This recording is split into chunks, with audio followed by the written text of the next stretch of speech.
Okay, so I wanted to introduce the show that we talked about.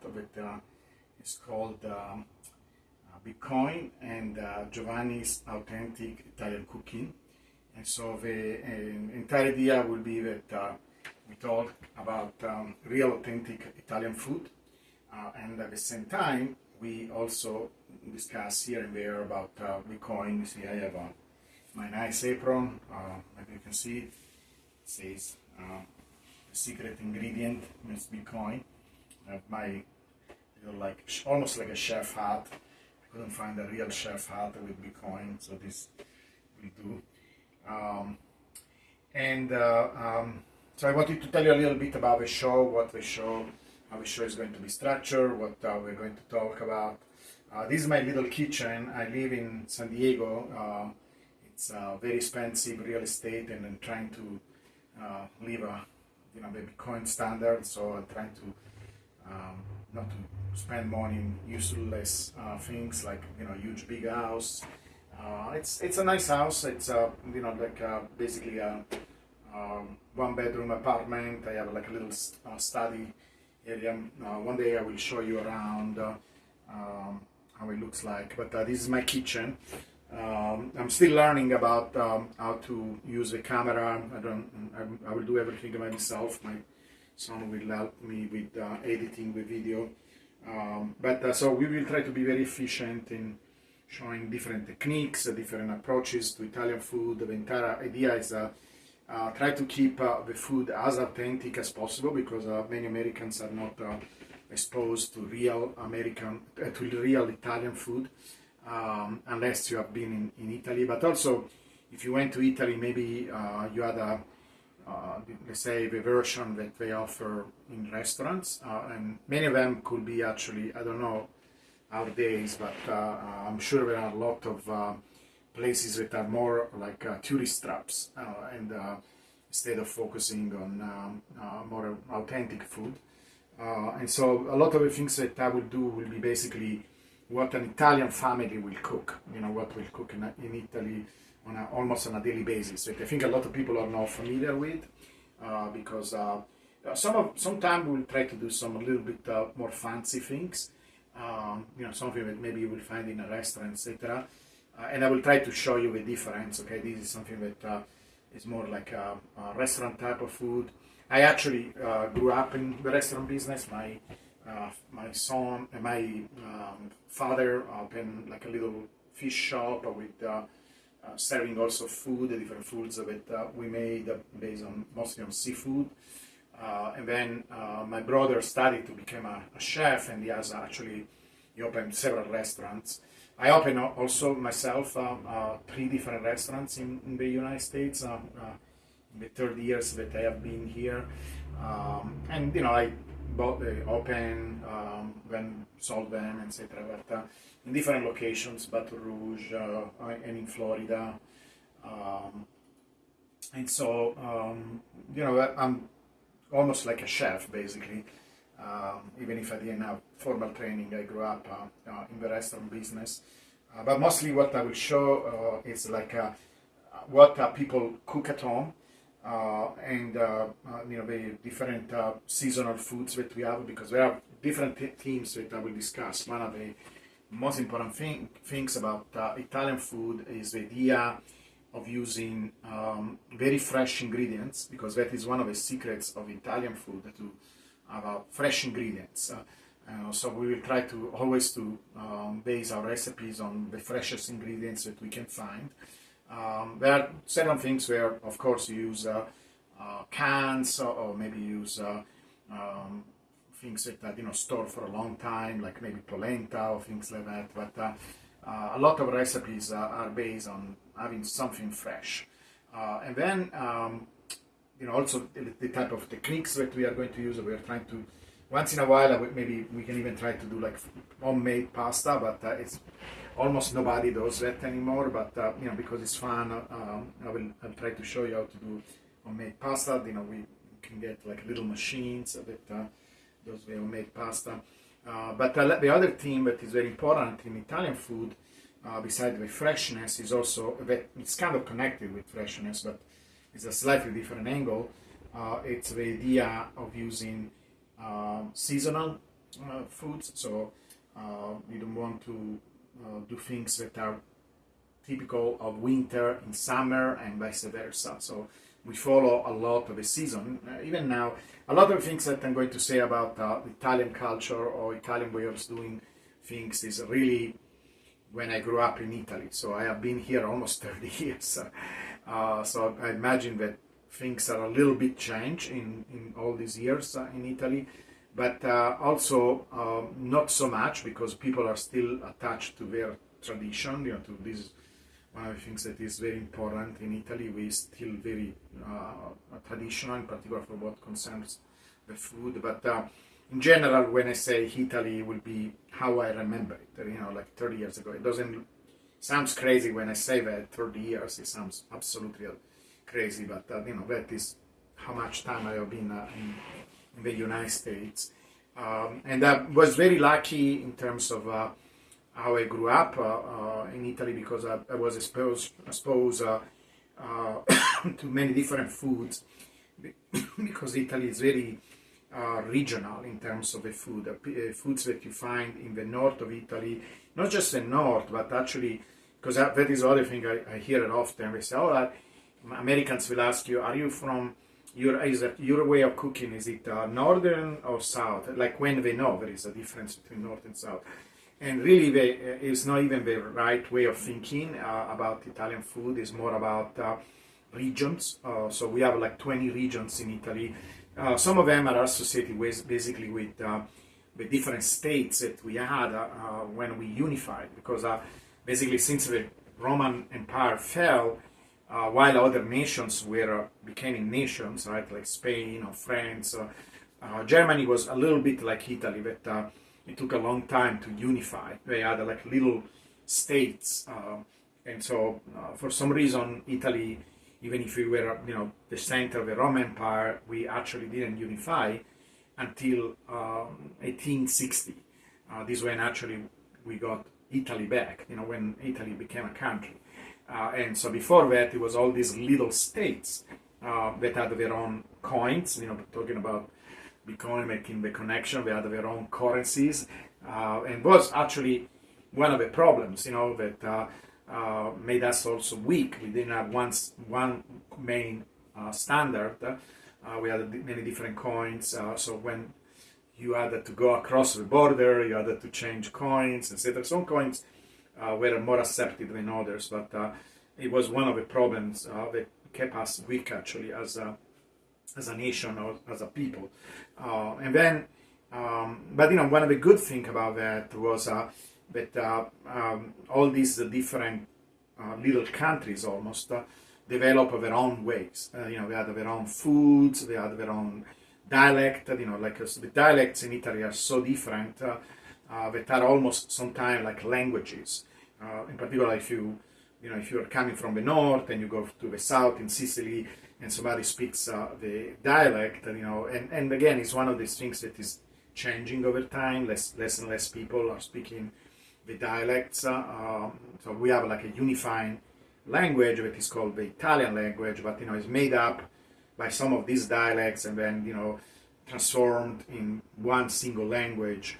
It's mostly Tuscan dialect, but with the addition of words from other dialects, and also over time it got differentiated from the Tuscan dialect itself, and that this is what is taught in school, what is taught in on TV. What the TV language, official language, is about, or the textbooks, or the literature, etc. Even if sometimes some authors will write poems, maybe in their dialect, so there is some music that sometimes is sung in the dialect, but it's becoming rarer and rarer, unfortunately. But the recipes, the regional recipes, are very strong, right? And this is one of the things that I think many Americans or people in general, international people, are not aware at all, that we have so many different Italian cuisines in a certain sense. There are basically 20 of them. Now, there are things that are common among all these different cuisines, or regional cooking styles, and everybody knows how to make them. But and also there is a question of tourism, right? So some places try to make the tourist happy. So if you go to Rome and you're asking in a touristy restaurant for pesto, I think they will make it. At least some restaurants will do that. But pesto is very unfamiliar to Roman people, because that is actually a recipe from the town where I was born. Now, it also depends, right? If you are born in Genova and you are exposed to the local cuisine, where pesto is one of the recipes that we have in that area, in that cities, and so there is usually a capital, right? The province.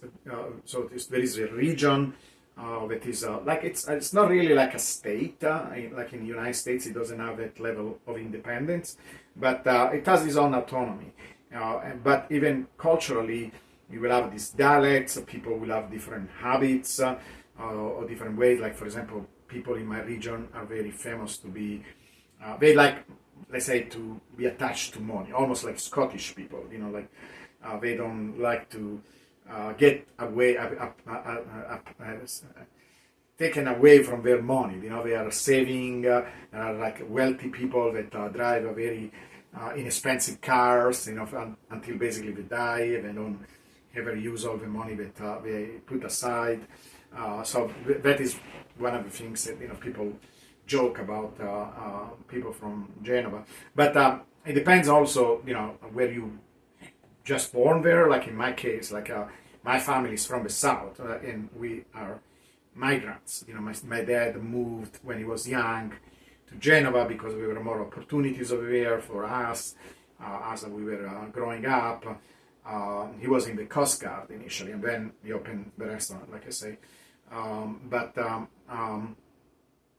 And so his roots were from Puglia, that is on the east side of Italy. Like if you think about Italy, like a boot is the heel of a boot.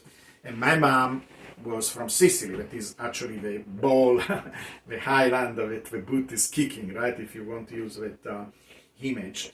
And so, in particular, Sicily, for example, has a very, very strong culinary traditions that are very different from everybody else, because it's a highland. So, it's even more isolated than the other places. And so they develop their own recipes. It's also, because we have such long, incredible history. A place like Sicily has been conquered by so many different cultures. We had the Normans there, we had the Greek people, we had the Romans, we had the Arabs. We have a lot of kind of influence from the Arabian world, from Africa is now very far away. So it's very interesting because there are all these influences on the food. My dad is from Puglia, that is closer to Greek, so we have some Greek influence there, but also the type of foods that you can find there, given the climate or what they do. And so I was very lucky. I was trying to tell you in the beginning, because I was exposed to all these things. Like, my dad will keep his own tradition. So, and his mother also moved with us in this region, Genova, and we were kind of like a little foreign people. See, we are Italian, but in this region with their own tradition, etc. So we absorbed some of them, and so I love pesto. I love other Genovese region recipes, and I will show some of them, right? Because to me, I grew up with them, being in the area. But somebody from Genova, for example, will eat pesto like 2 or 3 times a week. For them it's like air. They need to eat pesto because it's so part of their culture, and they put it in different foods and things like that. So it's really cool, to understand Italian food from this regional point of view. And my dad will do, sometimes he will cook and will give us some of his recipes. Or his mom, my grandmother, she will make this particular type of pasta made by hand that we have mostly in that region and nowhere else. And some, some people sometimes cook something from another region, maybe because they have a book and they read that book and they want to do something slightly different. Or maybe nowadays you can go on the internet, of course, and pull out recipes from the internet. So, an Italian family in Milan will say, okay, why don't we do some pesto today? But for them, it will be a little bit like a foreign thing, like, cooking something different that they don't usually cook. While for Genova, it's something that they do 2 or 3 times a week or so, if not more. So it's so cool, to have all these recipes from different regions. My mom also will do some Sicilian stuff, during the different days of the year. But people in general tend to cook the things from that region, and then there are, of course, some traditional dishes that maybe originated in one place, but they are so common and so famous that they are basically cooked everywhere.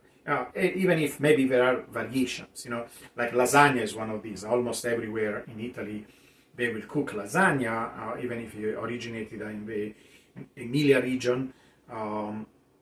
Then people do variations on it, like in the way they do it in Naples is different from the way maybe they do it in Sicily, and so on. And so we will look at some of these variations, and but also while I was exposed mostly to Genovese food and Puglia and Sicily food while I grew up, I really love to actually research different recipes from my own country, things that I maybe tasted once while I was traveling in some of the regions, and it was so interesting, but I never had a chance to taste it again. But because of the show, I want also to explore them, because even if they are a little bit unfamiliar, because maybe I never cooked them before, or maybe I had just heard about them, it's still part of cooking Italian food, so I still have an idea of what should be the final result, because there are still very common themes, like I was telling you, the freshness of the food, the seasonality of the food, the type of ingredients that we use, the techniques that we use. The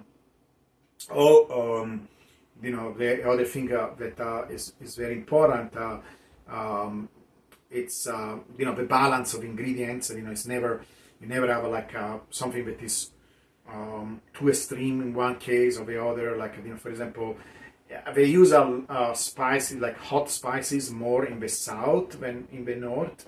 But even there, it's never exaggerated. Like I lived in Louisiana, for example, where I got used to spiciness, very high level, intense level of spiciness. So I love Indian food, but I can never stand when the food is too spicy. To me, it's overwhelming. The only thing that I love that is super spicy is the crawfish boil. That one is one exception, because it needs to be that spicy, to be enjoyed. But in general, Italian food is very balanced, and we also have a taste that maybe the American food is not exposed. Like, for example, sometimes we have bitter foods, like bitter herbs or bitter plants, that we try to balance with other things.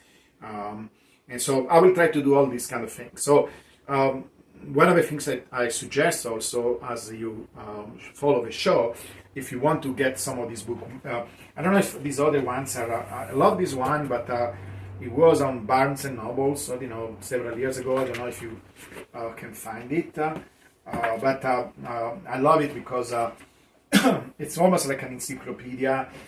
They show the different seafoods, for example. So one of the other things that people don't realize about Italian food is that it's not what you're used to, where it's only pasta and maybe pizzas and so on. We have a lot of seafood. If you love seafood, Italian food is one of the best type of foods, the original one, because imagine Italy, most of the people live around the coast, and we have a country that's mostly made of coast. There are some people on the mountains, but that is mostly the coastline, you know. And so if you live near the coast, of course you will use seafood. And in fact, there are a lot of similarity, not exactly in the style on how the food is cooked, but in the way of thinking about the food. Like, for example, we use octopus, we use squid, and it's not just the fried squid. We make it stuffed, for example. We can put it in the pasta and other things like that. So I really love this book. It's an amazing book, and maybe you can find it. I will put the titles in the link for the video. But you know, they talk about the ingredients, the different type of pasta, all the varieties of pasta that we have. Now there are, and we will discuss also this. You know, why there is one type. I know this is a cooking show, but I'm also a scientist, so I like to classify things or discuss the details. So it's a different type of cooking show that maybe you have seen before. But see, there are different type of pastas. That, again, some of them are regional, and you will not find in a certain region versus another. Others are basically universal everywhere in Italy. But some of the variety is also due to the fact that you want to use some type of pasta for different type of foods. You know, that Italians are very strong about that. Like, there are some people that are so exaggerated that they decide, okay, we need to have a certain thickness of spaghetti for this particular sauce, etc. They are not going to that level of you know, being so fixated with these kind of things. But there are, it is true that, you know, you will not use a small little kind of pasta like this with tomato sauce. You want to use it with a soup. You know, you will put a small little type of pasta. These ones are like little stars, for example, right? You will put them in a soup, or maybe sometimes mothers give this kind of little pasta to children because it's funny. You know, it's a fun type of pasta, and you will maybe use some cream cheese. You know, like cream cheese or butter, and you know, it's a simple food for a child, for example. But you know, different type of pastas are meant for different type of sauces. You know, the shape sometimes, you know, like maybe, you know, this allows you to grab more of a sauce if you have something that has some texture, for example. Or, you know, this type of pasta will catch some other type of sauces. So, you know, and there are, you know, this is trophy, for example. This is very typical of my region, Genova. This is actually what Genovese people use with pesto. And we will make it sometime. This actually will be a fresh type of pasta that is very typical of my region, the Genova region. The region itself, Genova is the capital of that region. So every region, these 20 regions have like a main city that is kind of a capital of that region. And Genova is the capital of Liguria. Liguria is my region. You know, different types. So I really love this book, and I will give. You can think you can still find it maybe online, but it's one of the best books that it's almost like an encyclopedia, and I really love it because they are trying to emphasize the authenticity, you know, different type of meats and cured meats.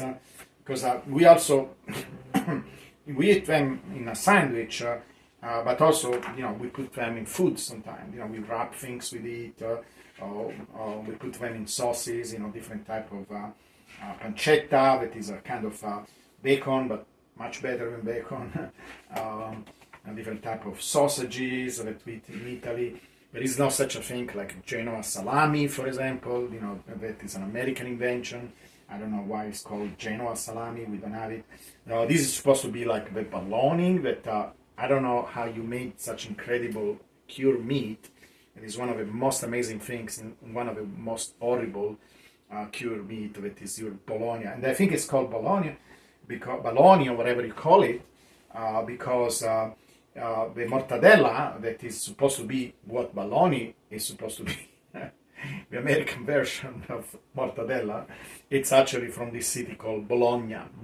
So it should not be pronounced Bologna, but Bologna. Or I think that what happens many times, maybe because of the immigrants, right? So it was one of the things that I'm many times curious, where these American name for a food came, for Italian food came. I think people, maybe first Italian people from Bologna will give the original one that little by little got destroyed and became something like a Frankenstein. But originally maybe we'll try something very close to the original recipe, and they will call it mortadella di Bologna. That means the mortadella from Bologna. And then Americans dropped the mortadella, and only Bologna got stick with it. And as they transform the name, they also transform the food. And so I'm very, very critical of the Italian-American food. I don't know how you took this fantastic cuisine and you transform it in something that I cannot recognize it as Italian. Of course, you can eat it. It's okay. It's food that it's okay food. But if you're used to this kind of food from Italy, the original thing, it's almost offensive to an Italian, to a real Italian person. The different type of salami that we have, like I don't know where you took the salami, Genoa salami, because we don't have. I'm from Genoa, but is the English name for Genova, and we don't have such a thing. I don't know how that happened. It's another mystery to me. The type of meats that we use, many different recipes. Again, people don't realize that in Italy we use a lot of meat too, a lot of seafood, and all the different beautiful recipes that this book has, and they also show the different techniques that we use. So I really love this book.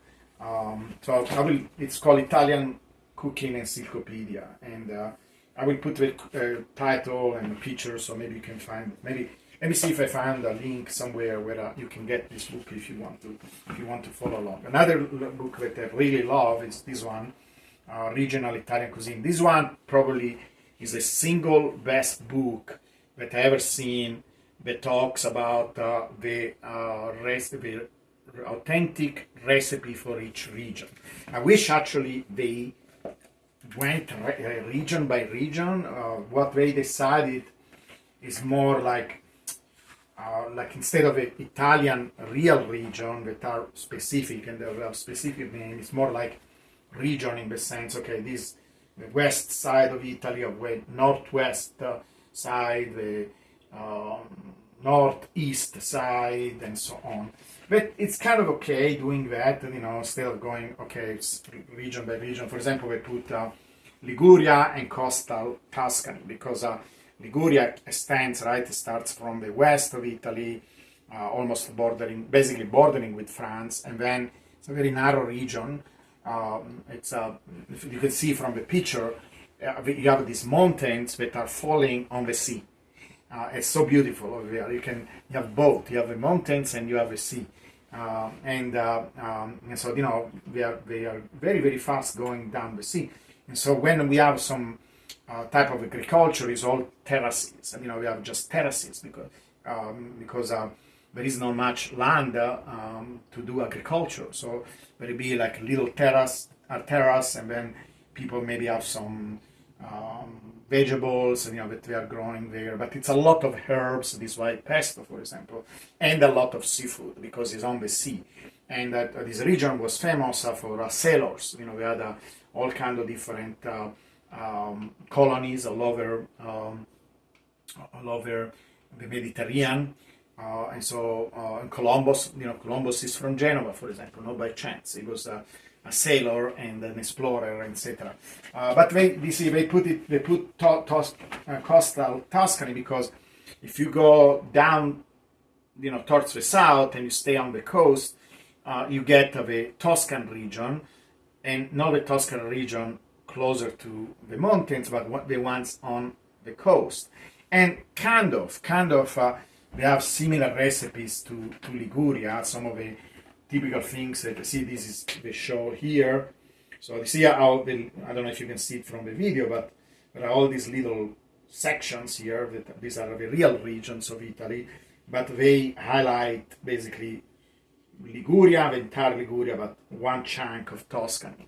I don't know why they did it in this way, but kind of makes sense. But At the same time, I wish we focus just one region at a time. But it's really the best book in English that I was able to find that illustrates the different regions and how different are from each other. Instead of, you see, one of the first things that they show here is actually the herbs, because of these mountains being so prominent in that region. We have a lot of herbs, and that is another thing that people don't realize about Italian traditions and foods. People still nowadays, they actually go in the woods and collect things. They collect herbs, they collect chestnuts, they collect mushrooms. This is one of the things that was so fun, and some of my nicest memory with my dad or my brothers. We will, put some nice kind of mountain clothes or whatever you want to call them, and then we'll go to the hills, and collect different things, mostly mushrooms, these porcini mushrooms. They are very, very expensive. Like if you have a basket of them, it's like several $100s. And we will not sell them. Some people sell them to local restaurants. Some people, just like us, we will use it in our restaurant, or maybe we will use it at home, to cook at home. But we have these wonderful herbs. We have mushrooms from the woods, and a lot of fresh things. These are typical towns, with all these pastel colors of the houses and so on. And very typical recipes that you never heard about, like this Pasqualina cake. That it's not really a cake. It's called torta. It's a round kind of dish with pastry, but it's what we call it salata. Salata means salty torta. So torta usually it's some kind of cake, but in this case it's a salty dish. It has spinach, etc. It's wonderful. It's amazing. Sometimes it's a little bit complicated to make it, but sometimes we'll make it. And it's called Pasqualina because Pasqua means Easter, and so it will be a dish that doesn't have meat. And so there are a lot of recipes all over Italy where there are special dishes that you make during Lent, because people, they are very strongly Catholic in Italy, particularly in the past, and so they had all these, habits of not eating meat, for example, during the Lent period, and so they will come up with very savory dishes that where you don't have to miss meat, and so this will be one of the dishes. And my dad also in his region has something similar, another dish that is mostly eaten during Lent. But this will be like kind of a winter dish, a spring dish. You will not eat it in other times, but at the same time it doesn't have to be eaten necessarily during Lent. But that's a very wonderful dish, and many others. So we will go through some of these recipes. So we have ravioli made by hand. The Chef Boyardee ravioli, something amazing that is completely different from what people are used to. And so, again, it's another book that I really suggest you, because I will do some of the recipes here, because I want also, at a certain point, I will start with a lot of things that I am used to and I know by heart, but I want also you to have a reference, right? And sometime I will also give you links to recipes that you can find online, because there are very, very good sites. But this is a very good book if you want a book at home that you can go back and check some of the recipes. But I will show you how I prepare it, how I'm thinking about a dish, how to make it your own dish, as you learn how to make these Italian recipes. But this is probably, if you had to choose one single book that represents Italian cuisine, is this one, because it's almost an exploration through many different type of dishes that maybe you never saw and maybe never associated with Italian food, but they are extremely authentic in the presentation, the ingredients. So I'm very impressed. So this will be my brother, for example. He works. He's a Coast Guard, like my dad was, and he lives in this city called Livorno, that is on the coast. I spent a lot of time in Livorno too. When I was a paratrooper, we have a paratrooper school over there, I was in the Italian paratroopers, and they are located in this region, in the coastal region of Tuscany. But you see, this is another thing that we do often in Italy. When we have fish, we like the whole fish instead of a fillet. I know some people are put off by that, but it's actually so much better. So when I will do some recipe like that, I will try to do it in the real Italian way. You can always substitute and do fillet if you're turned off by the sight of a whole fish.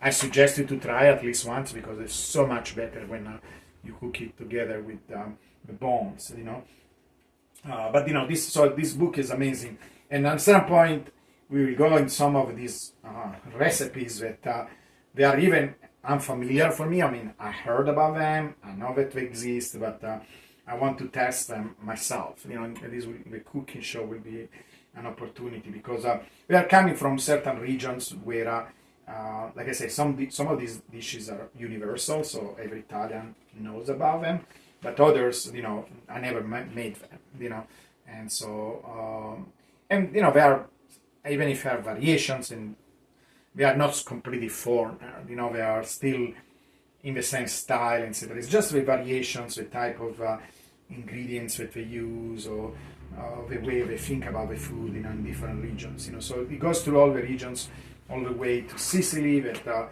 say Pugliese. Puglia is the region of my dad, and so we show you some of the interesting food from that region. Campania, Basilicata, all the different wonderful region. I like also how they give a little introduction to the region when they talk about that region, and they talk about, for example, they talk about how important seafood is for Italian people. Like the Italian seafood markets are so fantastic because many people are still, have a little boats, and they will go to the sea, fish, come back, sell the fish to the local fish market.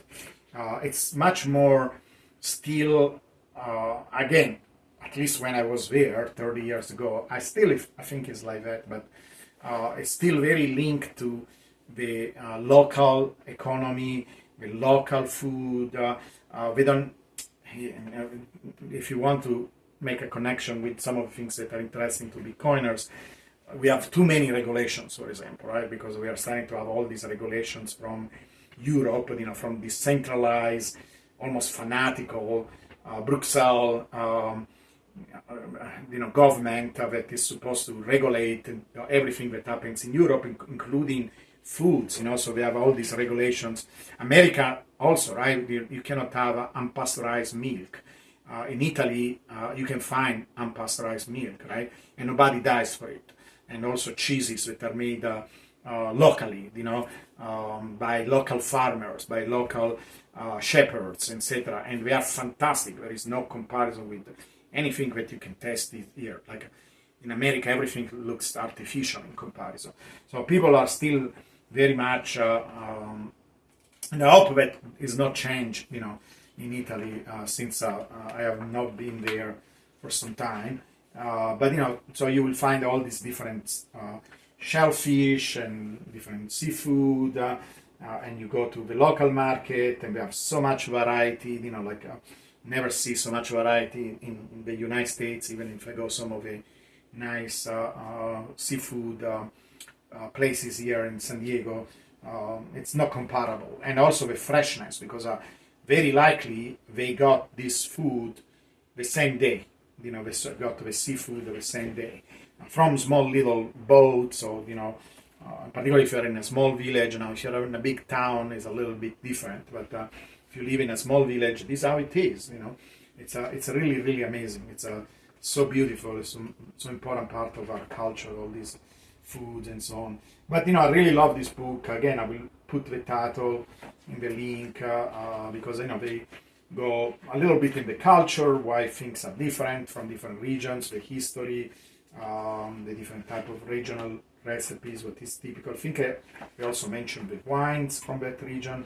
So if I can find the opportunity to get actually, I will not be able to do it always because there is not so much variety for wines and other things like that. But I will try to get some wines when we make certain recipe from that particular region. that goes with the food, because it's the greatest thing that you can do, if you can do it like that. If you can combine the wine from that region with the food of that region.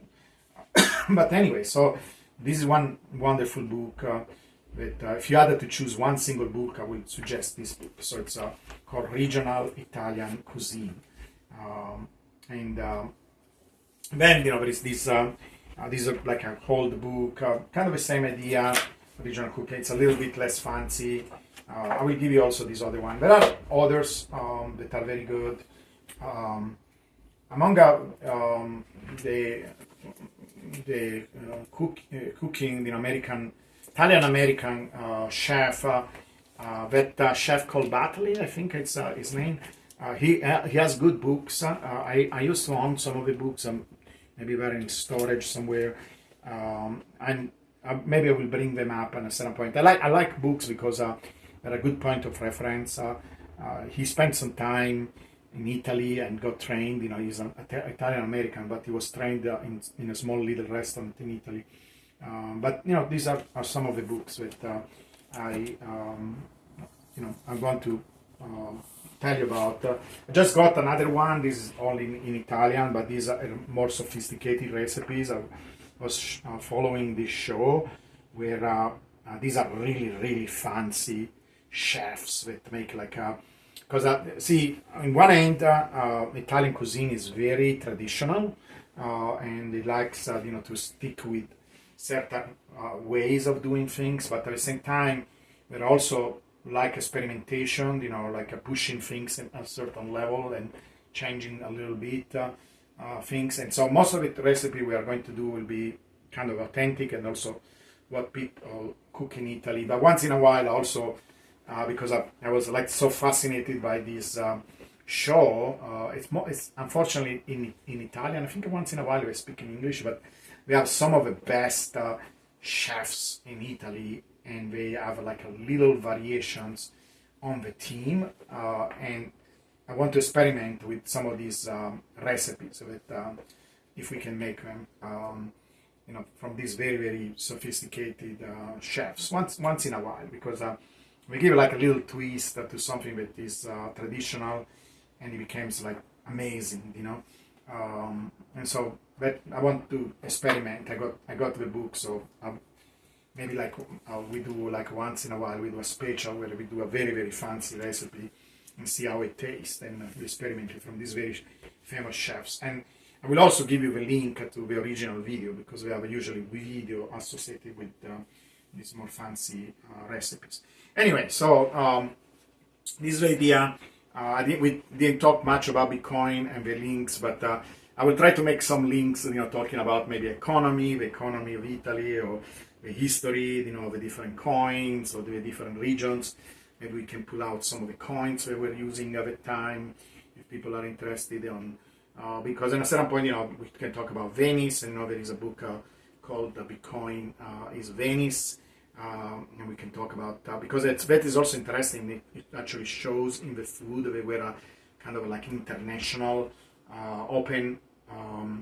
Like it was a very small little nation, but they had all this international commerce, and so we can maybe make some links when we talk about foods from Venice with Bitcoin. And they have a lot of strange spices that you don't find anywhere else, because they were connected with the roots of commerce with China, for example, or the Middle East, etc. Same thing with Genoa. Genoa had also colonies all over the Mediterranean. So we will try to also talk about Bitcoin when we can.